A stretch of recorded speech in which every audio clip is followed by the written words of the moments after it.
Welcome to My Daily Thread. It's a great little place to get a snippet of wisdom from the yoga and the meditation masters to start or to end your day. I'm Jeff Lichty.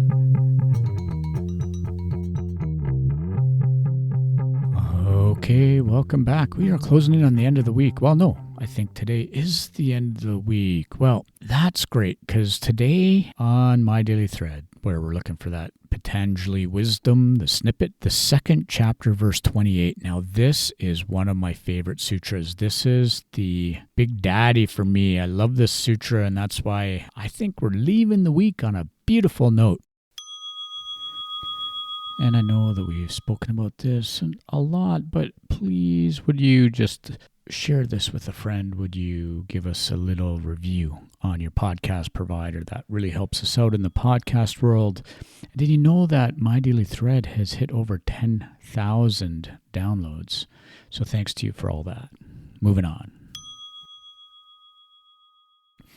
And here's the sutra. All we have been talking about is using clarity, using discriminative wisdom to really help us understand the truth of who we are. Tadā, draṣṭuḥ, svarūpe, vasthānam, from the third verse of that first Pāda. Being in our own true nature. When I am in that spot, if I ever get a little glimpse of those moments of just true settledness in who I am, I don't care what anyone else is doing because I know that the truth of who I am is something greater. But I digress. Let's go back. Yoga Sūtra 2:28. Yoga anga nanushtanad ashudikshaye jnana deeptira viveka-khyāti. Woo! Now, this is where we get finally to this piece about the limbs. Ashtanga. Remember, Ashtanga is what took me to India, the Ashtanga practice. It was the practice of Patabi Joyce, the asana practice. But it was my teachers Jayashree and Narasimhan who taught me that Ashtanga is not jumping around on your mat, but Ashtanga is Patanjali Yoga. And here, finally, we've been going through the sutras, and it's chapter 2:28. Only finally now are we getting to this Anga thing where he says, Yoga Anga Anushtanat.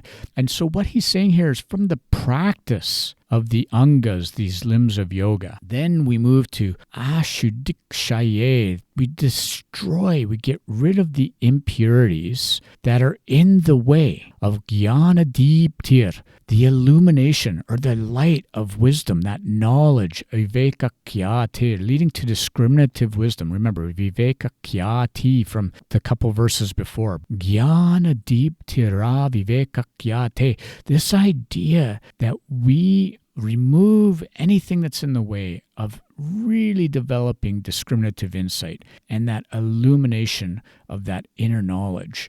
And so it's by the practice of the limbs of yoga that the impurities are destroyed and the light of knowledge shines forth, baby. That light of knowledge, it comes about.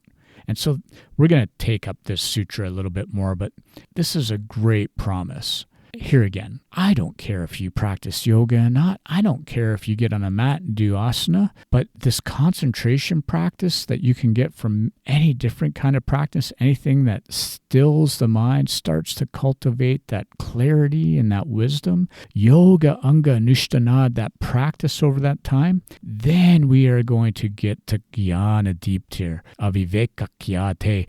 We are going to find that discriminative wisdom shines forth. Oh, friends, I wish that for you. I wish that for me. I wish that for all of us, that the wisdom will shine through, especially in times where we feel troubled or stressed. And let's just leave it at that for the weekend. I wish you all the best, and we will start in next week with this one, and we'll keep going through the Ashtanga Yoga of Patanjali. Om. Peace out.